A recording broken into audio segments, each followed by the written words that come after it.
discussing that question number 5 of this governance module, and it is from Guidelines Answer December 2019. So question number 5 here, that is, integrated reporting would build on existing financial reporting model to present additional information about a company's strategy, also governance and performance. Now, what do we mean about integrated reporting? This question, we have 8 questions to be discussed in this video. This is very relevant. Now, integrated reporting basically is found on integrated thinking, which help demonstrate interconnectivity. Integrated reporting basically क्या करती है, is founded on integrated thinking. Integrated thinking है which basically helps demonstrate interconnectivity of strategy, strategic objective, also performance, risk and initiative, helps to identify sources of value creation. It is basically a concept that has been created to better articulate the broader range of measures that contribute to long-term value and also the role and the organizations play in the society. Now, what is the purpose of integrated reporting? What all are the purpose? That is basically the primary purpose of an integrated report is basically to explain and to provide us of financial capital, how an organization creates value over time. तो organization value over time कैसे लेती है? Now the integrated report benefit all stakeholders interested in the organization's ability to create value over time, also including they have told that employees, customers, suppliers, business partners, local committees, legislators, regulators, policymakers, they all are stakeholders. Now the integrated report basically aims to provide insight about the resources and relationships used and affected by the organization. Now these are collectively referred as a capital in this framework. It is also seek to explain how the organizations interact with the external environment and the capital to create value over the short, medium and long term.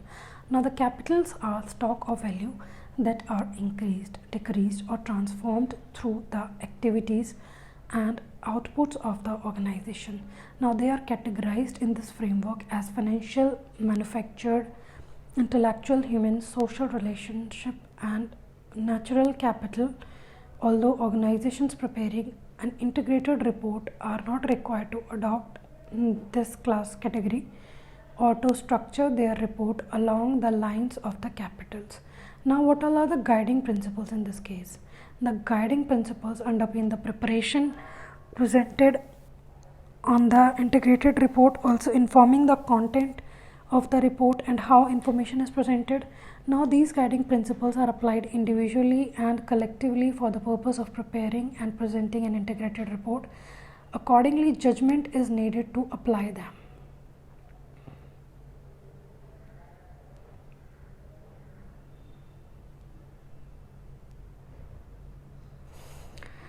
Particularly when there is an apparent tension between them.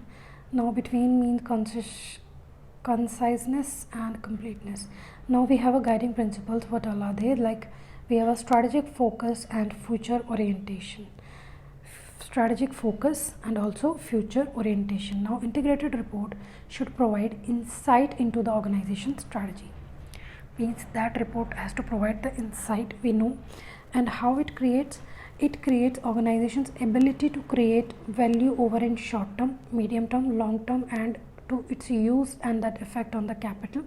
Also collective connectivity of information. Now the integrated report show how a holistic picture of the combination, interrelatedness and dependencies between the factors that affect the organization's ability to create value over time.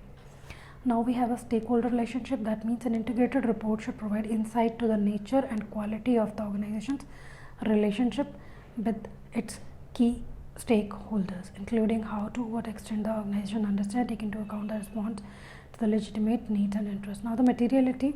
Integrated report should disclose information about matters that substantively affect the organization's ability to create value over a short and medium term. Now integrated report should be concise. It should include sufficient context to understand the organization's strategic governance, performance and prospect without being burdened with less relevant information. Now, through this, what we got to know that strategic focus and our future orientation, that has to be part of the integrated report. Connectivity of information, stakeholder relationship, materiality. Integrated report should be concise. Also, it is reliable and complete. Integrated should be include all material facts and matters as a positive or whether it is a positive or negative in a balanced way without material error. Now, it has to be consistent and comparable. Like the information in the integrated report should be presented on the basis of that consistent over the time and in a way that enables comparison between other organizations to extent it is material to the organization's own ability to create value over the time. So these all are the things that integrated report should have. What all the things I'm again discussing, that is a strategy focus and future orientation, connective information, materiality. Integrated should be concise. That report should be concise, stakeholder relationship, reliability and completeness, also consistency and comparability. All these things are the part of integrated reporting. Now we have compliance should be ethical and in the spirit of good intention of the compliance of law. In the view, we need to discuss compliance of spirit of law. Spirit of law. However, now it is true to say that compliance should be ethical. Compliance has to be ethical and in the spirit of good intention for the compliance of law. Now the enterprise, the response to the compliance mandates seems to be created and implemented where the compliance are prescribed to get it done. Now the goal is to simply meet the letter of law. Now the effort is directed towards completing compliance task as quickly as possible so that all could return to real business task, but ensuring compliance as per the spirit of law is more important. Now compliance task as quickly as possible and also it ensure that compliance as per the spirit of law, that is to be required. Now in the context of corporate governance, compliance basically means adherence of law. We are adhering with the law. Now the ethics is the intent to observe the spirit of the law. So here this line, ethics is an intent to observe the spirit of the law.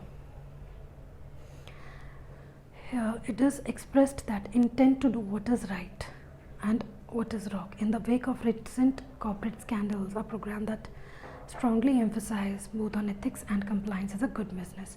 So doing business ethically could be termed as the spirit of law. Now the ethical compliance management program ensures that the mechanisms are in place to provide early warning of deviation from guidelines and regulations. It is essential to create or expand a culture of trust, enthusiasm and integrity. Now critical attributes that can produce measurable result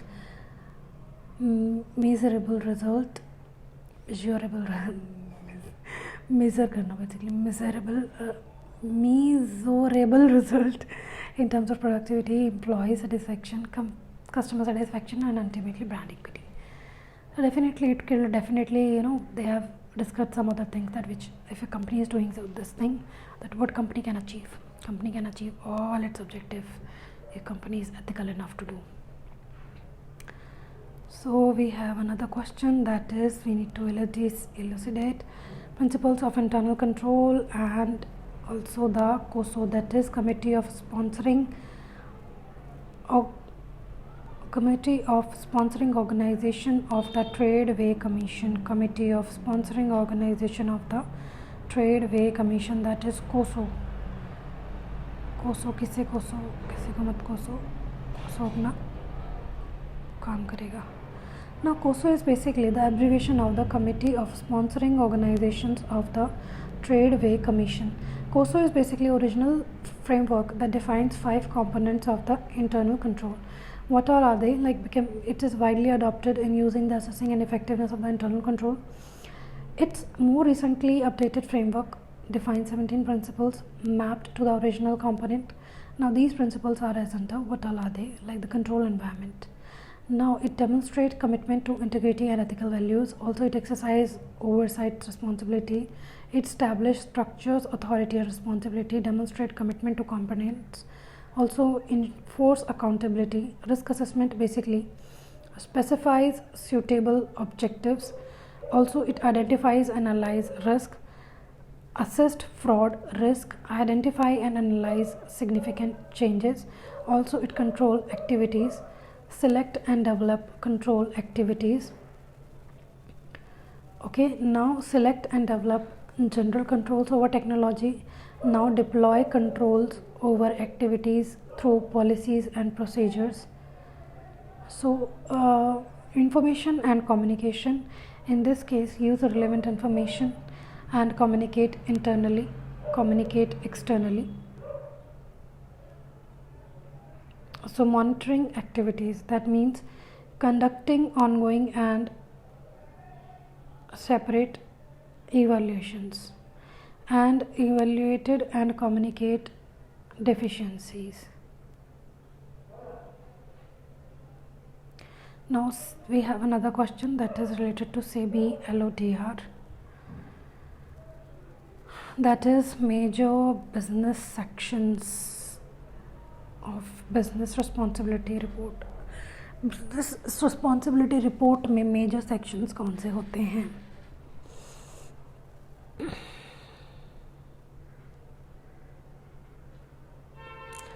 If we talk about major business section, as per the SEBI LODR regulation, it has mandated the requirement of BRR, that is Business Responsibility Report. It basically top 500 entities describing initiative taken by them on environmental and also social and governance perspective in the prescribed format. They have given a format and which they need to submit, whom top 500 listed entity need to do that. Now Business Responsibility Report framework is basically divided into 5 sections. What all are they? General information about the organization, means industry sector, product and services, markets and other general information. Also the financial details of the organization, that is paid up capital, turnover, profit, CSR and CSR spending. Also the other details means first they need to give what? They need to give about the general information about the organization, what is the business of the organization, what is the sector and what is the product, services and market and other general information. Financial sector mein they need to give out the paid up capital, also the turnover and also the CSR, also the spending and turnover, profit, all these things they need to give about the financial details. Now other details we need to give like business responsibility initiative at subsidiary and supply chain partners. So these things need to be submitted. Now business responsibility information, that is structure, governance and policies for business responsibility. Now we have principle wise performance, means here is need to be principle wise performance indicators to assess performance on the 9 businesses responsibility principles as envisaged by National Voluntary Guidelines. Now we have another question, that is question number 5, and it is alternative part. We are doing alternative section and it is one question, that is National Guidelines on Responsible Business Conduct. So what all are the national guidelines that has been given for the responsible business conduct? So we are going for this question.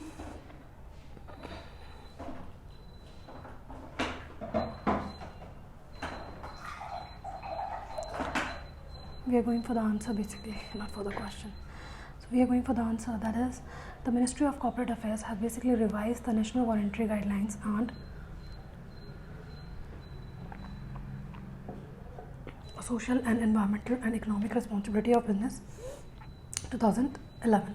Now National Voluntary Guidelines on the Social, Environmental and Economic Responsibilities has basically released the National Guidelines on Responsible Business Conduct.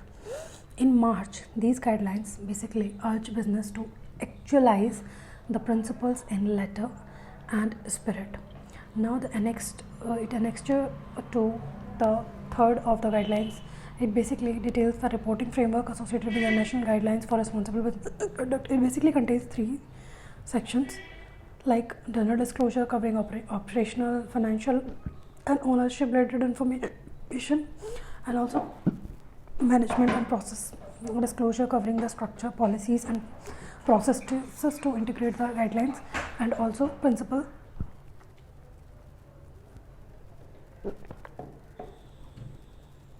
wise performance indicators covering how well business are performing in pursuit of these guidelines. I think we need to stop after this question. business may use this reporting framework to voluntarily disclose their commitments and to perform against their economic, social, and environmental impact. A growing number of businesses are already doing this and are reporting several benefits, internal and external, as a result of their commitment to disclosure and reporting.